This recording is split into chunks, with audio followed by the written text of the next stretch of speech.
You are listening to the Loida Lewis podcast, hosted by Loida Nicholas Lewis.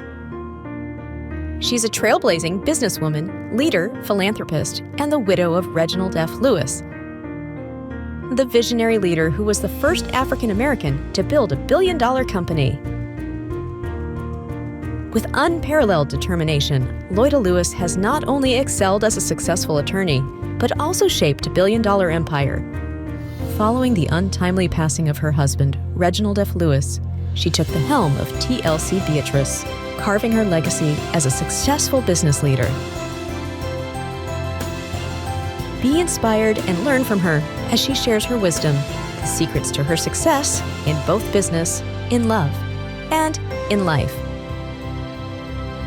Let's live, love, laugh, and learn. With your host, Miss Loida Lewis. Welcome to the Loida Lewis podcast. Today, I have the honor of introducing you a producer, filmmaker, actor, president and founder of Sitting Cat Productions, and the executive director of the SOHO International Film Festival. And that is Sibyl Raimundo Santiago. Welcome, Sibyl. Thank you so much, Loida. Yes. That's a mouthful when I introduced you. So maybe we should start with what you have done in the past 15 years as executive director of the SOHO International Film Festival. Yes. So tell me about the International Film Festival. So SOHO International Film Festival was founded by George Palos, who's my partner. Him and I have a history. We used to, back in the days, be part of a dance company, so we actually knew each other as kids, basically.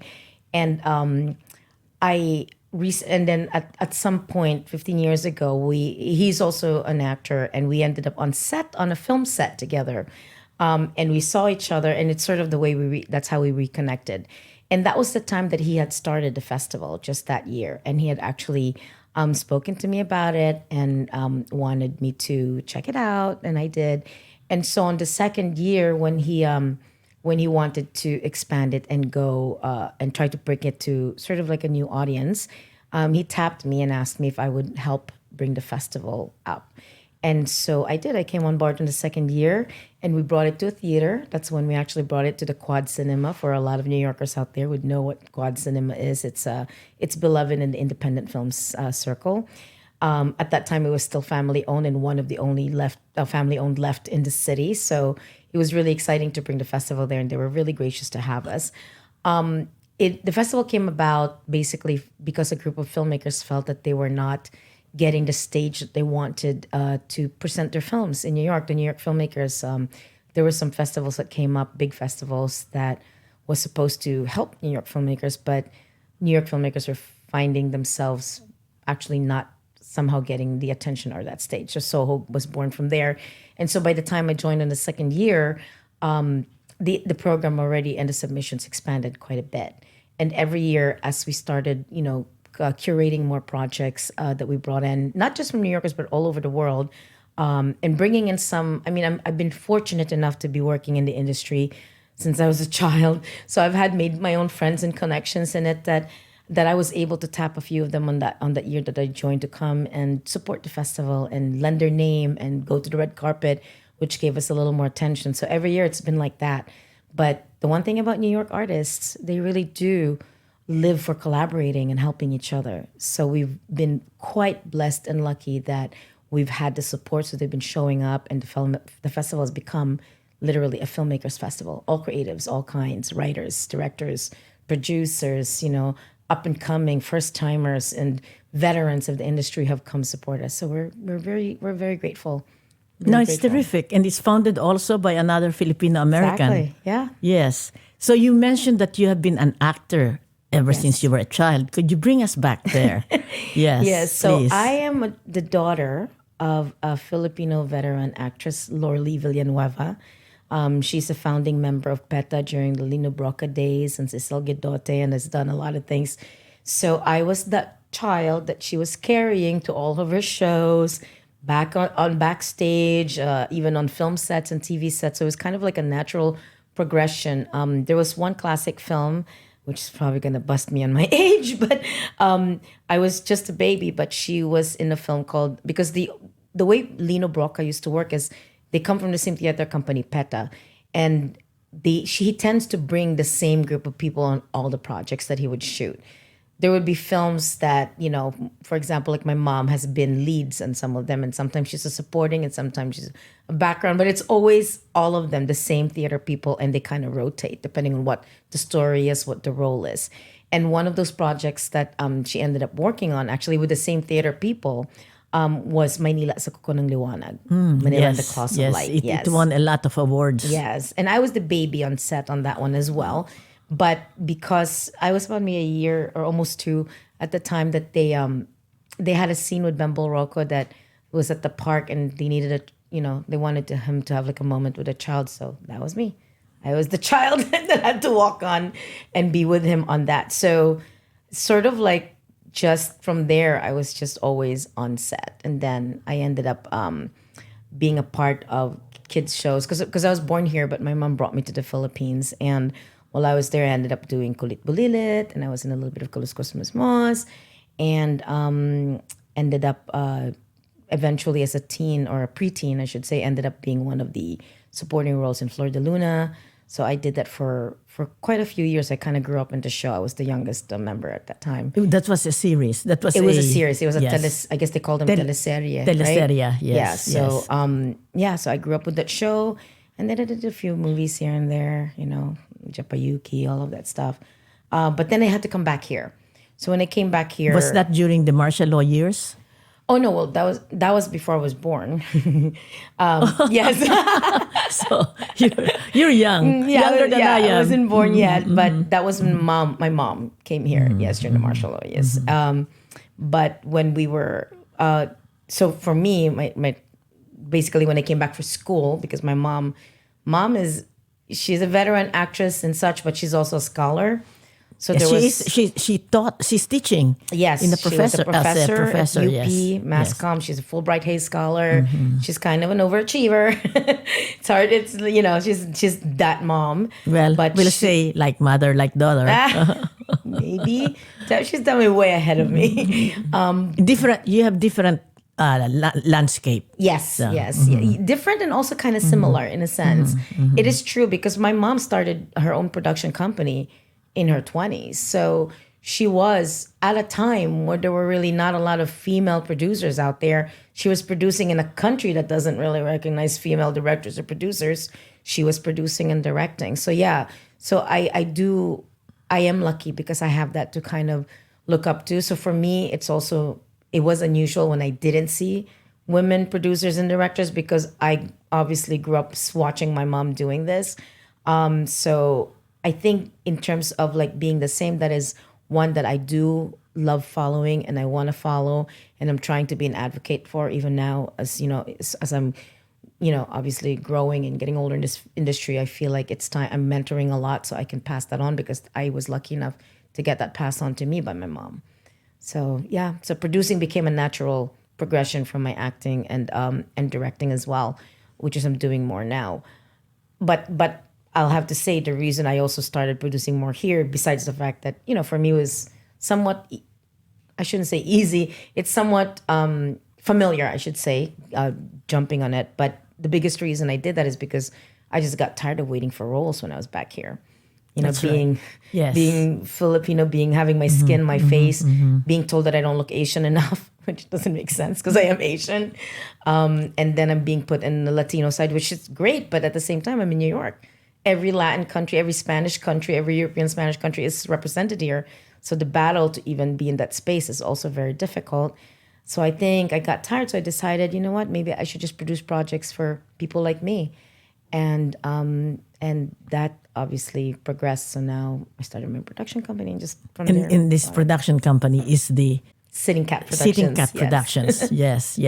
All right. So what you're saying is that acting, since you grew up with your mother Yes. and then movie industry, you really didn't need to take any acting lessons. Oh, I did. Oh, you did. I still do. My mom, this is one thing that always stuck to me that Mama always said. She always said, I remember because one person who was interviewing her introduced her, and I remember sitting like we are right now in front there as a child, and the person interviewing her said to the audience, "Okay, we're here now. We're sitting with professional actress and da da da da da." And my mom corrected this interviewer and said, "I'm a professional, but I wouldn't call myself a professional actress. I'm a professional. I'm an actress, and those are two different things." She's on time. She does her homework. She does everything. But she said, as an actor, if you consider yourself a professional, you get to a point where you don't want to learn anymore because you think you already know. You may have something that you can always impart on people that you learn along the way. But if you're not ready to keep learning every single time you're on set, then you're not an actor. That's what she said. That's excellent. Did you hear that, everyone? Yes. Okay. You always continue to evolve, Exactly. to perfect your art. Exactly. Yes. All right. Thank you for telling that. Yeah. So if you say that you had to take lessons, Yes. could you explain what that meant? Yeah, so when I was back in the Philippines, my mom had me, I was part of Cecil Guidota's classes for a bit. And my mom, like I said, is a part of founding member of PETA. So I grew up with PETA. I was a PETA actor. PETA is Philippine Educational Theater Association. Theater Association. Yes. Okay, so that's like equivalent to the acting schools here. Yeah, This like as Actor Studio, basically. Actor Studio, AMDA, American Dramatic and American Musical and Dramatic Arts. Yeah, yes, AMDA. yes. Yeah, I okay, always say- so all those who are watching and have some thought of going into stage or in film, listen well. You have to learn the craft Yes. and continue, And continue. as your mother said, continue to perfect your art. Absolutely. I work now with an amazing coach here as well. I've been working, even at the times that I stopped acting, because I started mostly producing, I never stopped taking classes because he always said it's like going to the gym. If you want to be in good shape, you need to work out. And it's the same with acting or whatever you do, whatever it is, you need to always constantly find a way to evolve and find a way to keep yourself in shape for it, whatever it is, whatever being in shape means, whether it's be your mind, your body, your soul in some places, whatever it is, you have to work at it. So yeah. That's a good lesson, everybody. All right? You cannot just stand still. Continue to learn, perfect your art. Yes. Yes. Agreed. Yes. So, And honestly, not just as art. I mean, sorry, I didn't mean to cut you off, but like just as a human being, just as a person. The more we continue to learn and be curious about each other, the more we learn. And Alan Savage, who's my coach now, he always says that in a scene, the time you need to be always curious about your scene partner. You need to always be investigating. You need to always be asking questions. Even if you're not verbalizing it, it needs to be there with you. And I agree because it's hard to be, everyone says in acting, oh yeah, you know the craft and you have to be present. Most of the time, they don't know what that means. They will say, oh, you have to listen. But most of the time, we don't listen. So I think by being open like that, that's when you can listen. That's when you can see. That's when you can hear. that's marvelous. Yes. So tell us about exciting movies, films, or documentaries that you have done that sort of like, reverberates in your mind. I know there have been many, but Yeah. tell the audience one or two. Maybe my most memorable would be my first feature that I fully produced. I came into a project that was originally as an actor, and then I was asked if I want to help out, and I said sure. And I was asked to associate producer. I said sure. And by the time we started the film, I was the main producer of the film. Unexpectedly, yes. But it was also kind of a big deal because it happens to be a film that is executive produced by Mel Brooks and directed by the son of Mel Brooks. So I was right away thrown into sort of like the heart of Hollywood in a sense for that film as the main solo producer of this feature film. Which one is It's this? called Sam. Ah, yes. Yes. Isn't that about a person who's a little mentally... No, that's a different film. This one is this one is very different storyline. It's actually a switch gender rom-com. Yeah, I know. It's very right. interesting. At a And time Mel where, Brooks is a comedian. yes, yeah, and his son obviously has a little bit because he has another son that does more the zombie stuff. That's Max Brooks, so it's a very different Genre. Yeah, and this one he did a switch gender comedy, but but I mean rom-com, but it's also kind of deep because it goes a little bit deeper on just the comedy part of it. So it's very interesting because we've been getting a lot of, till now, this was in 2016 that we released it, 2015, and we still get messages from, a lot of the members of the community, especially the LGBTQ community, about the way the story was told, because it wasn't just like a slapstick story of someone that, oh, this girl became a guy, or a guy became a girl. It really has a lot more soul and heart to it. So it was a great project to be involved in. And for your first first Feature, film as I a know. producer, you were thrown like in the water Exactly. and learn how to swim. Exactly. Like literally with my own lifeboat that I had to make while I was swimming. Yes. But it was, we got into AFI. So that, and AFI FAI is Foreign American Film Institute. Yeah. Which is a pretty major film college in the West Coast. But attached to the AFI is AFM, which is the American Film Market. So that was my first foray as well into going into a film market with my own movie versus just attending. So I took a chance. We got into AFI. Went one day to AFM just to see what's happening, and I sold the film. You sold. I got the film picked up with the 3 meetings. This is the Sam. Yeah, Sam at that time, which was to me. So I got, again, that film is just interesting because everything happened. So it's almost like maybe the universe also was obviously helping for it to be in place. It was like a film whose time has come. Exactly. So people were interested. Because they were developing that film for almost 7 years. And everyone else that was involved in the creative side, they were developing for a long time. So it was interesting to just come. And it wasn't, I'm not saying it was an easy move. It wasn't all easy, but still everything was positive, even on the difficult times that we were having, putting that project together. And it just came together. So when you were promoted from just associate, then associate producer, and then producer, didn't you feel? Did you feel that you were ready, or you said it? What was your? How was your process of saying, okay, I'll take it? That's an interesting question. It's funny. I think I didn't even think about it. So at that point, I produced a few shorts here and there, but I'm sort of like, I guess that's one of the things I picked up from my mom. They just asked me to do something, they need something, and I get it done. And it was natural for me to do. And maybe that's why producing came in naturally for me, because I didn't even think twice. I wasn't even thinking of the title at all, to be honest with you. It was just like, oh, okay, the job has to be done. Job has to be done. I'm going to do it, and I'll get it done. And Okay. that's what happened, yeah. See, all right, Filipinos, Americans who are listening, when something gets thrown at you, take it. It might not come again, and you just say, don't even say you're not prepared, right? Did it even occur to you that you're not prepared? Just something to be done, and you do it. It's just not an option. I was looking for solutions for everything, all the challenge that came in front of me. I was like, okay, so how can we fix that? There's a way. There's always a way. What is it? Right. That's a great, everyone please, okay? There's a problem, always a solution, right? There's always a solution to any problem. And sometimes we just don't see it right away. yes. And you ask, don't you ask help? Oh, 100%. Thank you for bringing that up. I didn't do everything on my own, obviously. It also came because I know I could trust the people around me, and I know I could ask for help, because I'm always ready when they need me. When anyone asks for something, if I can do anything I can do to support someone, I will do. And so when time comes that you go to them, it's reciprocated. And I think it's all about that. It's about being able to give each other support, even if it just means being a cheerleader for someone, because you will be surprised. There were days that I had a hard time that just someone telling me, listen, you got this, was everything to me and got me going for another day, for the next day and the day before and the day after.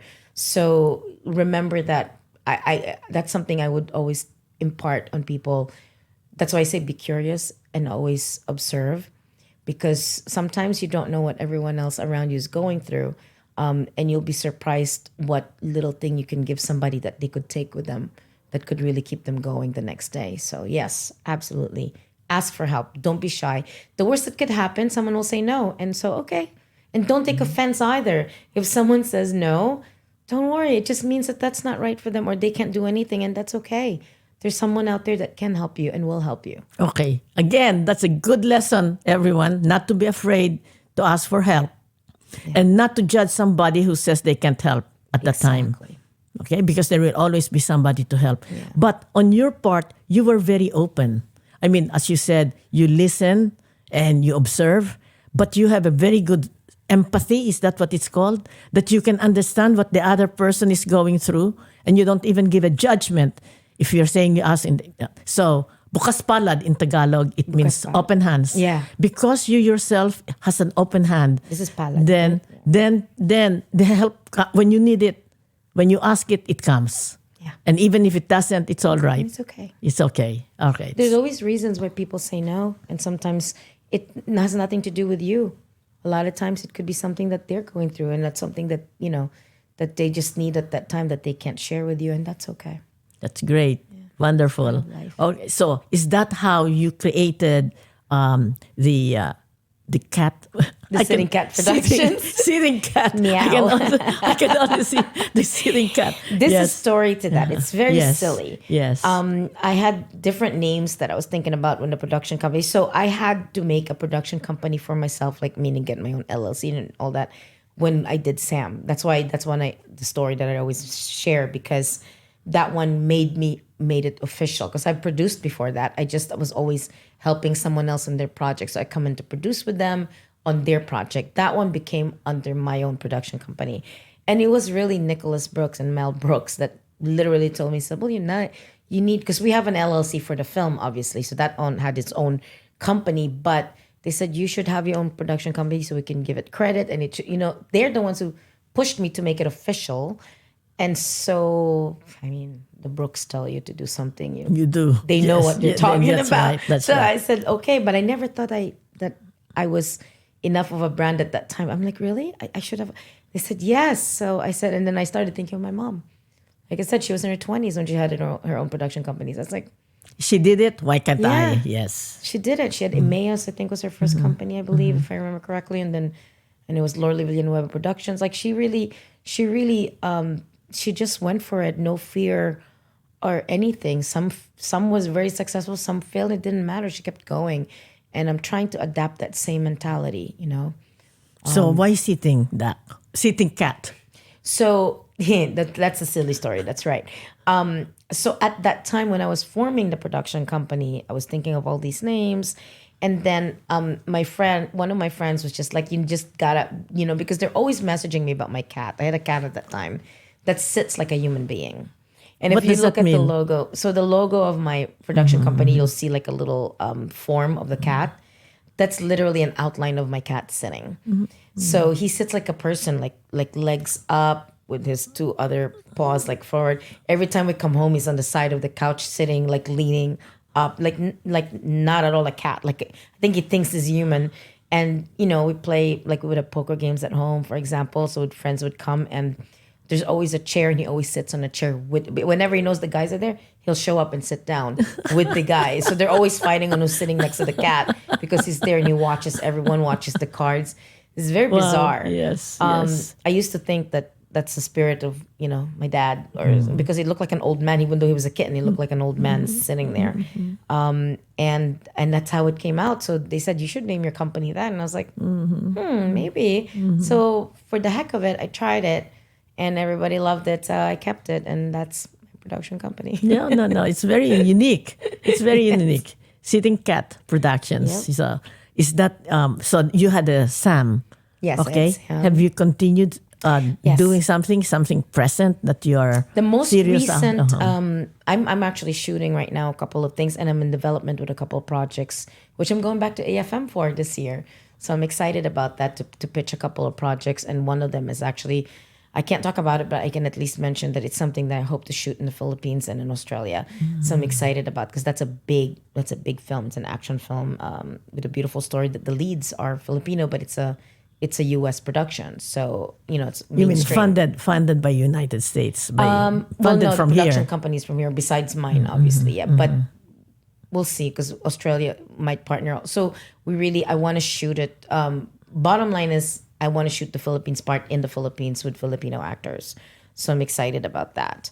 But in terms of what was released, I was also a co-producer in a film called Follow Her that came out just last year, end of last year. So it's out right now in a lot of films, and that's a very different one because it's like it's a sexy psychological thriller.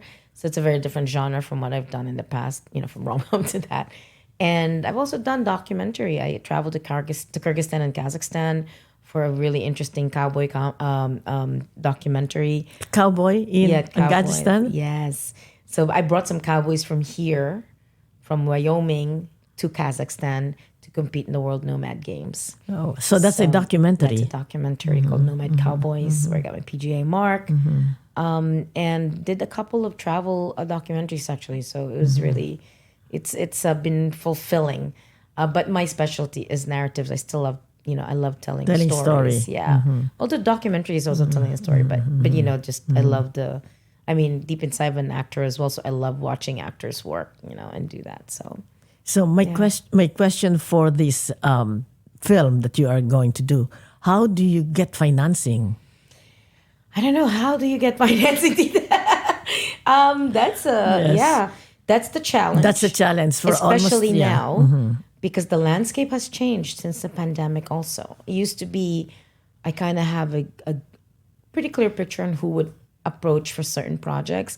But a lot of that has changed in the last 3 years. What does that mean? How did the pandemic affect? Between the pandemic and more so the strikes in the industry has affected the way, what kind of projects those funders would give money to. I think one of the, to me, kind of cool things that's happening right now, for example, to see a film like Smile 3, which is an independently produced production, which is, a horror genre, is doing so much better than Joker. And I know people that worked on Joker, and I do feel bad for people working in the production, but part of me is also like, oh, this is why I do the film festival. I love programming the festival because you still see original stories when you're in the independent space.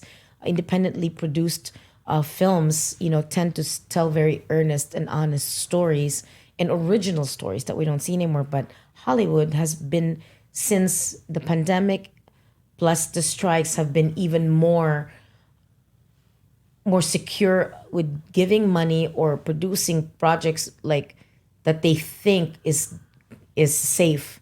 They'll bring Nicole Kidman on everything. They'll do, because they think that that's what they need, or Angelina and what might not. They don't want to take risks.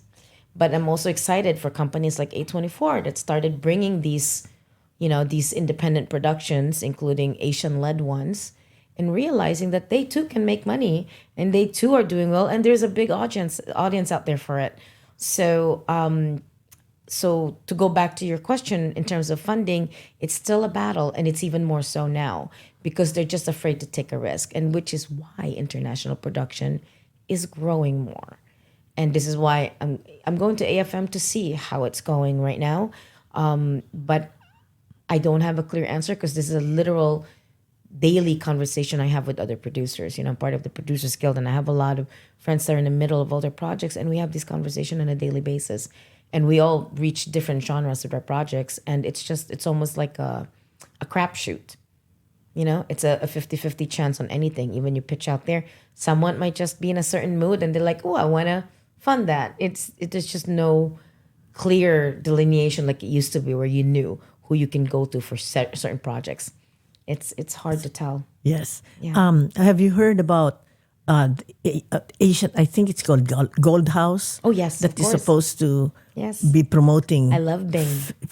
Okay, yes. So Bing, if you're watching, I love you. You know that. so he is the president Yes, Bing Chen. of Gold House, and I think the same process that you did, that promoted, that caused you to do your own production, is the same as he has, which is there are less films that feature Asian Americans and Pacific Islanders. Yes. So since you have left that, the acting part, as you said, it's very difficult because you're always I haven't, typecast. left it, but it's Just being typecast, Yeah, just getting a difficult part that fits the script. Yes. So have you been identified as of other nationality when you are doing the audition during your part as yeah. an actor? Yeah. I mean, I started, like I said, very young. So I think that was my biggest frustration. And there was one time that I auditioned for something, and it actually, this was back before, at least now they're trying to be more aware of what means to be Chinese versus Filipino versus Vietnamese and versus Japanese, which when I started, they don't know the difference. That's why I always loved theater, because I feel like theater was always colorblind. Theater was always, definitely way less than film and TV. And like I have played a Southern Belle on stage, because I was able to do the role and they didn't need to necessarily look at me and say, oh, yeah, don't look at Southern Belle. They don't think that way, but film and TV. How about the Southern accent? Well, at least in my teens, I was able to do it. I don't know why I can't do it anymore now, except for being my all y'all to my brother. But it's not the same. I'm sure if I practice, I could. But, yeah, when you're young, you just do it, and it was never, I didn't even have to think twice. But, there was a time where I literally went to one of the first, like, supposed to be Filipino role. I think if I remember correctly, it was like one of the Born series movies where they said it was Filipino.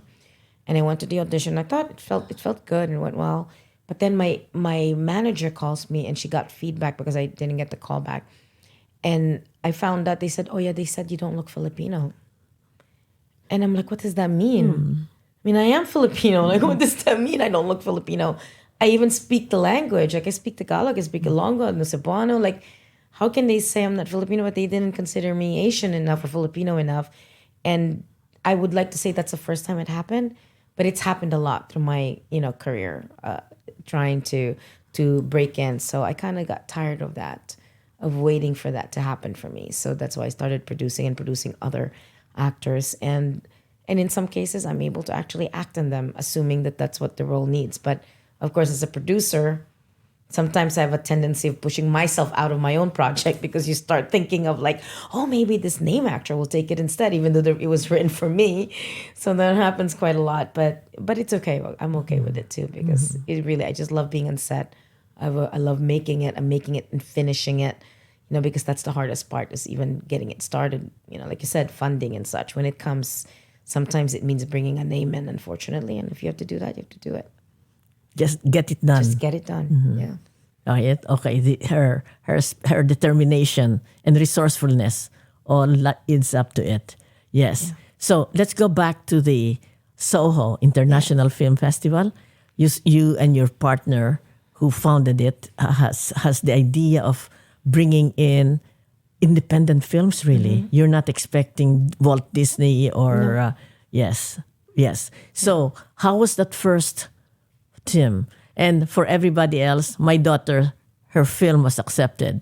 Okay, aside from that, how was that first film? How did you get the independent filmmakers? So back when I first started, there used to be a few known submission sort of places. So we became part of, Without Box was the big one that all the big festivals used to have. And George was able to get us into that system where we were able to accept submissions. My favorite part in the festival that I do, I'm also the head of programming, and I actually really love programming. I love watching, the projects and see the content and see what would fit a program. And I think that's how we all have, I guess, gifts. I feel like that's one of my gifts, because I can see a project and see where it can go. Because you think with independent films, especially on a festival circuit, they're not always all perfect, because some of them, have the challenges of no budget or such, but they do really everything and pour everything into making this. So if I see a project that has, for example, a good story, a really good story, and it's a well-told story, I'll be forgiving on like maybe having one bad actor in it or something like that. Or it could be the other way around. You may have an okay story, but then you have this fantastic film, like a good cast and a great director, and you can see where the vision is going. I can actually see it, and I feel like I can, because I'm very proud that there's a lot of filmmakers that I feel like, at least they say so, because I get these letters and thank yous, that they feel like I was the first one to see them and gave them a chance, and now they're doing successful things and they're out there, working with the studios and such. So I've given them their first chance, and I'm proud of that. And this is why I said I was just going to help for a year, and 14 years, 15 years later, I'm still there because, with all the hard work, you get that at the end. It's such a rewarding experience that you can't really turn it away, because it's just, it's coming back to you, all that good energy. So if I can help someone the way, because there was a lot of times that I had to help myself with everything to grow in the industry, but I am still blessed and lucky that I had my mom to look up to and sort of was like a shining example for me when I was starting out. So I feel like that was a blessing that not everybody has. So I try to, my best to be that for somebody else, and can inspire it to keep going. I also think more of us females of color, Filipino female, to be out there, to actually be in the role of the ones running the production, whether it be as a producer, as an executive producer, as a studio head and such, the more normalized we are as being part of the community, of the filmmaking community, and not be a niche or considered a niche or a type. I just want to be known also as a New York actor. Like, why do I have to be just an Asian actor, And Yes. that's a battle. That's still a battle.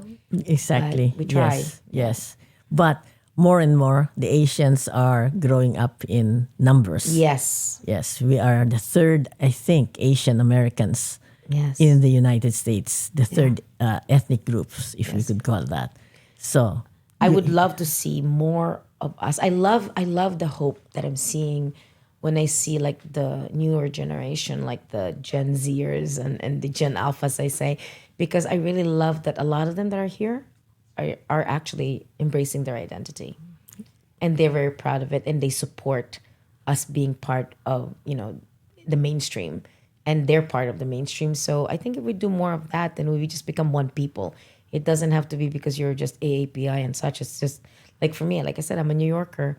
I'd like to be known as just being a New Yorker also, and not just, but I am proud of my heritage, super proud of it. And I love being able to acknowledge it.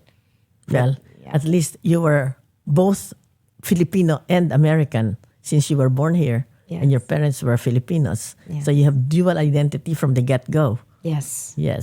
I consider it a blessing. Yes. Yeah. So on now 15th SOHO International Film Festival, how would you say was the difference your first 15 years ago and what is it now?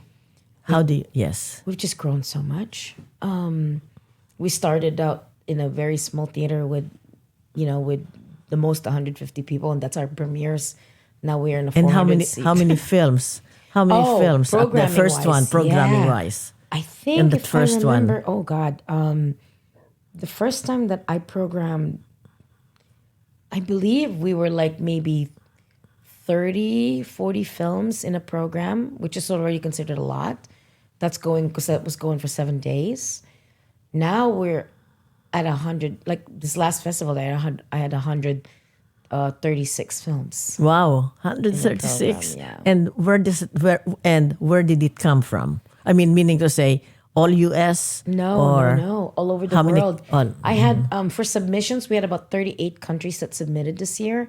For the ones that were accepted, I had represented, I believe, 20 countries. 20 countries. All right. So watch out for the next one next year, the SOHO International Film Festival, curated by the executive director, Sibyl. Thank you. Thank you. We have some questions from the audience. You don't mind? No, not at all. From Angela. Oh. What do you just say you love the most? Performing, producing, or directing? This may sound like it's not true, but I actually equally love all of them. I really do. I didn't think I did it. I thought I only loved the acting part because that was part of me for most of my life. But I actually really do enjoy all of them because I love working with actors. Like I said, my heart is being an actor, but I also love working with actors, with them. So the directing, lets me do that, lets me play with the actors, and the producing allows me to bring in the actors and be part of, developing the creative for the actors. So putting it together, it's pretty equal for me. So, true to form, she is there whatever the work requires. Yes. Yes, if it requires directing, you're director. Yes. Producing, you're the producer. Yes. And acting, you act. Yes. Okay, that's a good lesson. Be fully involved in what the present or what the job requires. Yes. Yeah, and love it. Yes. Yes. Yeah. Normally, Loving it is important. that's the key, I Yes, think. yes. The key to success. Okay, now from Ali B. Who within the industry do you dream to collaborate with the most? So one of my number one, well, there's two. One is Guillermo del Toro, because I really love GTT so much. I love, the fantasy world. So that would be a dream for me. There was one. Pan's Labyrinth. Pan's is Labyrinth. always going to be attached to me. And I actually, I grew up watching E.T.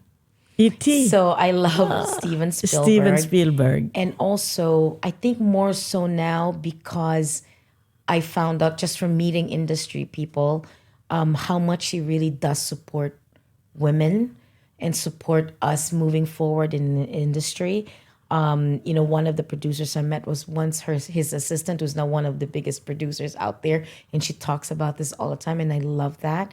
And even working with Joe Coy, for example, his production company, doing his film Easter Sunday. Were you helping him there? No, I wasn't. But knowing that someone like Steven and his company would do that, supporting it makes me want to know him and work with him more so because of that. Because I know this genuinely is a good man.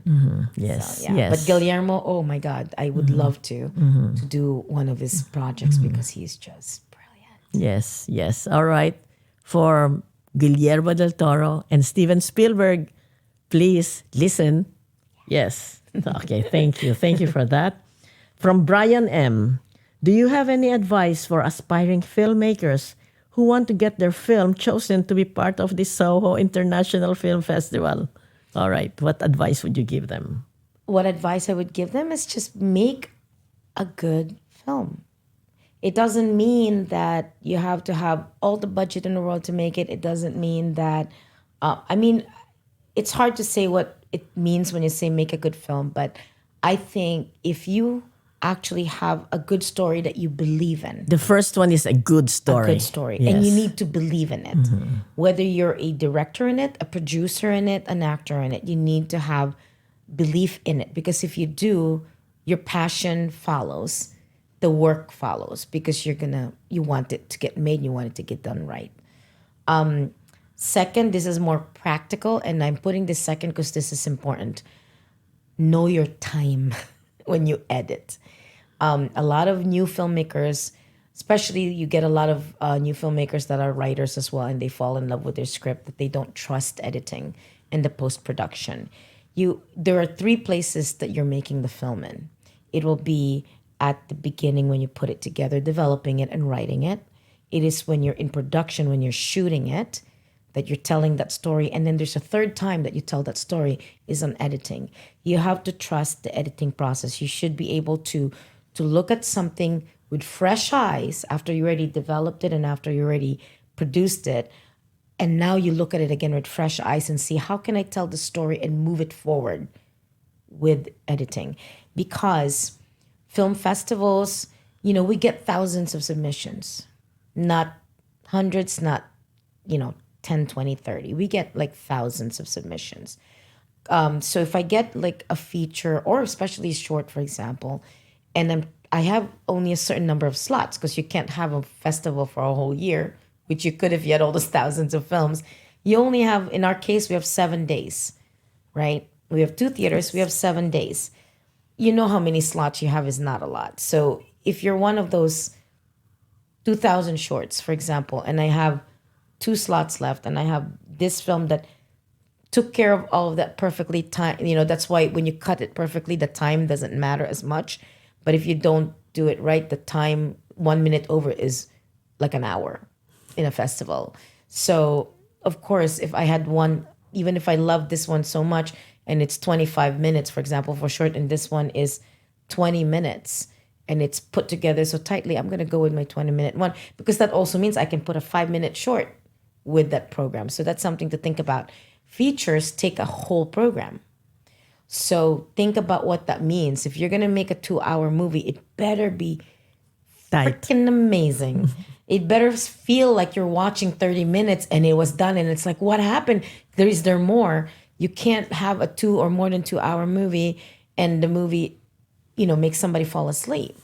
You have to be aware and you need to be able to let go. That's why I always say editing is really important, especially in festivals where you have Q&As and all of that.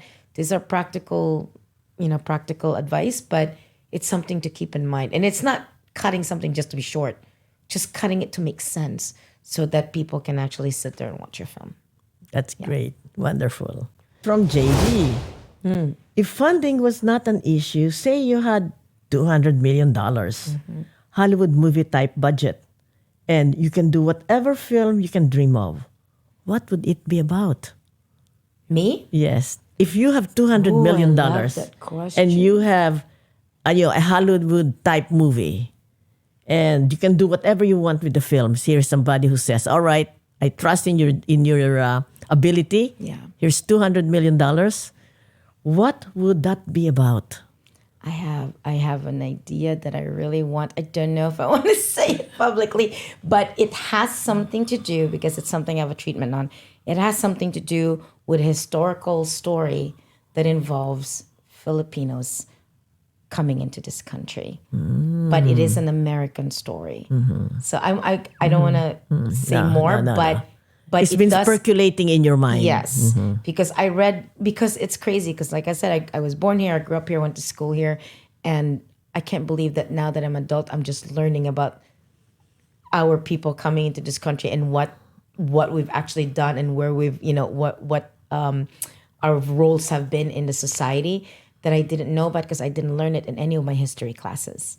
So now that I'm learning about it, I am really, really excited to have a chance to produce, direct, be a part of, in whatever capacity, on a project, on one specific storyline that I've just really, really feel passionate about, that should be told, that I think is very Hollywood, that people will love, and it's fun, and it's also very historically means something for the country, and also for being an American and being Filipino-American. Yes. So definitely, yeah.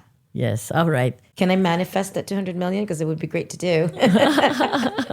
All right. We will not ask more questions about that because it sounds exciting. Yes. Something that is historical of Filipinos coming into the United States. Yes. Wonderful. All right. So there you have it. Producer, filmmaker, actor, Sibyl Raimundo Santiago. Thank you. Thank you. This was Thank you. wonderful. Thank you. This is so much Did fun. it I go? love Yes, this. yes. Thank you. Thank you for being so open. And so, yes. All right. So this is the Loida Lewis podcast. Live, love, laugh, and learn together. The Loida Lewis podcast, hosted by Loida Lewis, is produced by the creators of Over a Glass or Two, Jesse and JV, executive produced by Laura Nicholas Olace. Rate and review us on Spotify and Apple Podcasts for a chance to be featured on a future episode. Have a question for Miss Loida? Just email us on askloidalewis@gmail.com. Your question might make its way to a future episode. Subscribe on all major platforms to never miss a beat.